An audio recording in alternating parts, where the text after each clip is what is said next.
थोड़े से लगाव को प्रेम मान रहे हैं, अभी प्रेम नहीं आया है। और भक्ति भी बहुत ही दुर्लभ वस्तु है। हम लोग क्या है, ऐसे साधारण भाव वाले हैं, थोड़ी बातों में हम अपने को भक्त मान लेते हैं, प्रेमी मान लेते हैं। श्रवणम कीर्तनम स्मरणम विष्णुर्पाद सेवनम अर्चनम बंदनम दास्यम सख्य आत्मनिवेदनम, ये नवधा साधन भक्ति है। 8 प्रकार की भक्ति के करने से 9वीं भक्ति प्राप्त होती, आत्मसमर्पण। जब उपासक का ये स्वभाव बन जाता है भगवत चर्चा सुनना, भगवान नाम कीर्तन करना, गुण कीर्तन करना, उसी का स्मरण करना, और घर में ठाकुर सेवा या गुरु जी की छवि विराजमान कर उसकी पूजा करना, और सदैव हृदय में भाव रहना कि प्रभु और गुरुदेव का मैं दास हूं, और हमारे प्रभु चाहे जितने बड़े महिमा वाले हों, पर मैं उनका अंश हूं, तो वही मेरे मित्र भी हैं। ऐसे परम करुणा में प्रभु को मैं तन मन प्राण वाणी सब समर्पित करता हूं। ये अंदर की बात है। तनवांग मनोभिर अमलई सोहम तवैवाश्रिता।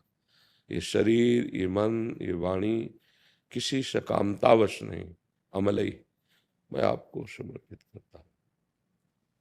अब इस आत्मसमर्पण से फिर प्रेम लक्षणा भक्ति का प्रादुर्भाव होता है।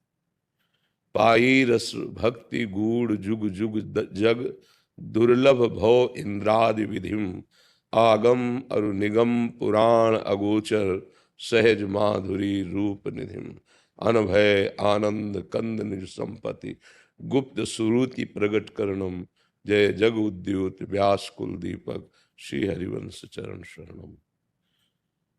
साधन तो नवधा भक्ति का हुआ, आत्मसमर्पण से आराध्य देव गुरुदेव कृपालु हो गए, फिर उन्होंने अपने श्री चरणों का प्रेम प्रदान कर दिया। तो कटे कर्म बंधन संसारी सुख सागर पूरी तति भारी विधि निषेध श्रृंखला छुड़ावे निज आलय वन आन बसाए। ये सब अब हरि का काम हो गया, अब ये गुरु की जिम्मेवारी है। वो आपके संचित समस्त कर्मों को भस्म कर देंगे। क्रियमाण उनकी आज्ञा के अनुसार चल रहे हो, इसलिए बांधने वाले नहीं होंगे। प्रारब्ध मन प्रभु में अर्पित किया तो शरीर भयानक दुख में है, पर मन आह्लादित रहेगा। ऐसा उपासक जो प्रारब्धवशात प्राप्त सुख दुख को समान भाव से भोग रहा है, निरंतर ऐसा अनुभव कर रहा है हरि की हमारे ऊपर कृपा है, वो भगवत परम पद को ऐसे प्राप्त कर लेता है जैसे पिता की संपत्ति पर पुत्र का अधिकार होता है। तो ये बात कहना कि हमें प्रेम है पर हमारी दिनचर्या निश्चित नहीं है, इन दोनों में बड़ा अंतर है। बिना नेम के प्रेम नहीं होता, और प्रेम जब जागृत होता है तो उसका एक पर्सनल नेम होता है। ये सब नेम उसी में समा जाते हैं। उसका बस नेम होता पी मूर्ति नयनन बसय ते ही रसदाय समाय। ये लक्षण सुनि प्रेम के और न कछु सुहाय, और न कछु सुहाय फिरे अपने मद मातो कुटुम देह ते जाए छोटी सब ही विधि ना तो। प्रेम का एक स्पेशल नेम है, वो किसी और का फिर स्थान नहीं रहने देता। ना ही न रहो ही माठ, और गोपीजन कहते हैं कान भय प्राण में प्राण भय कान में, ही में ना जान परे कान है कि प्राण है। प्रेम शब्द मत कहो, प्रेम बहुत दुर्लभ वस्तु है। प्रेम सदा बढ़िवो करे जो शशकला प्रवेश, पर पूनो या में नहीं ताते कबहु न शेष। छीनय घटे छिन बढ़े सो तो प्रेम न होए, अघट प्रेम पिंजर बसे प्रीति कहावे सोए। ना काहू सो बोली वो ना कोई व्यवहार, अपनी कुंवर किशोरी को जियत निहार निहार। प्रेम का एक अलग स्वरूप है। भयानक कष्ट अपमान तिरस्कार निंदा उसके लिए खिलवाड़ है, कोई प्रभाव नहीं पड़ेगा प्रेमी के हृदय में। अभी हम सब विषय आकर्षण के अंतर्गत हैं, देह भाव के अंतर्गत हैं। प्रेम का प्रभाव होता है, वो देह विस्मृति करा देता है। पांचों भूले देह सुधी, आचार्यों ने कहा है। थे बचन मिथुन मुख निसरत, सुनि सुनि देह दशा की नुकुलो। प्यारे जो अद्भुत रास कर रहे हैं, तत्ता थे ताता थे। इन शब्दों को सुन करके प्रेमी वही होता है जहां रास हो रहा है, तो देह शुद्ध है नहीं। एक बार स्वामी श्री हरिदास जी महाराज यमुना के पावन पुलिन पर बैठे थे। अब चिंतन में होली लीला हो रही थी प्रिया प्रीतम की, तो लालजू का पक्ष जोर हो गया और लाडली जू के पक्ष को रंग दिया। इतने में एक बहुत बड़ा व्यापारी आया था जो 500 वर्ष पहले 1 लाख का इत्र लाया था। काफी समय का अंतराय होता है, अब तो मतलब रुपए की क्या वक़्त रह गई। तो 1 लाख का इत्र लाए।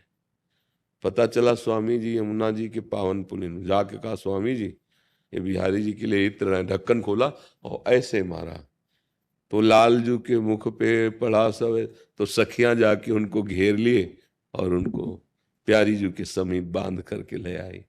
मतलब श्री हमारी महारानी जू की जय हुई। और स्वामी जी बहुत प्रसन्न हो रहे हैं।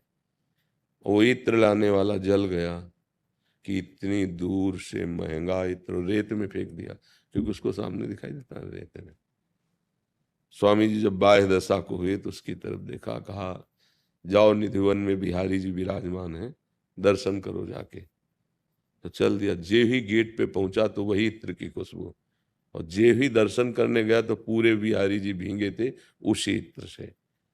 फिर स्वामी हरिदास जी के चरणों में गिरा कि प्रभु आप जैसे महापुरुषों की महिमा हम नहीं जान सकते, हमारे हृदय में जो क्षोभ हुआ उस गलती को आप क्षमा कीजिए।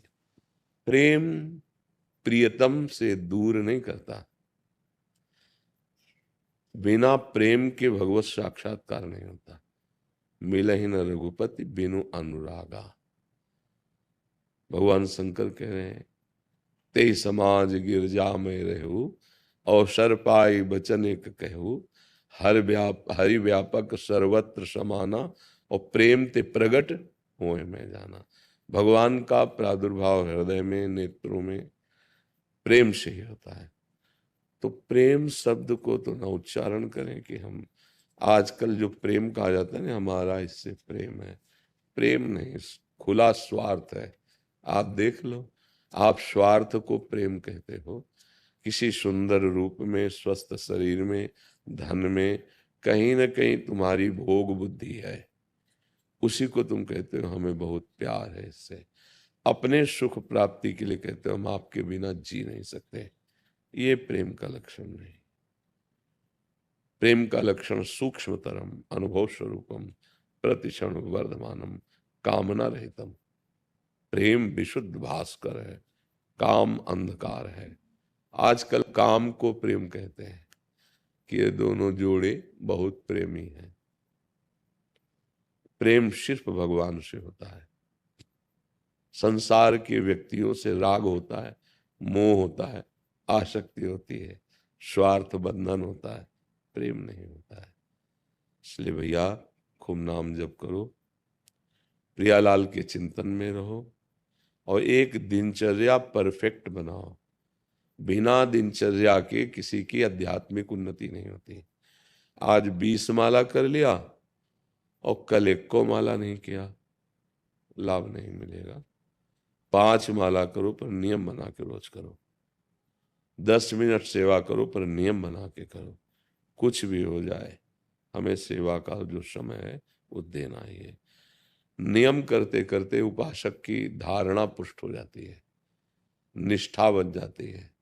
जहां निष्ठा बनी, धारणा पुष्ट हुई, परमार्थ का मार्ग खुला दिखाई देने लगता है अंदर से। यह आध्यात्मिक है ना मार्ग, अंदर से आ जाता है। समझ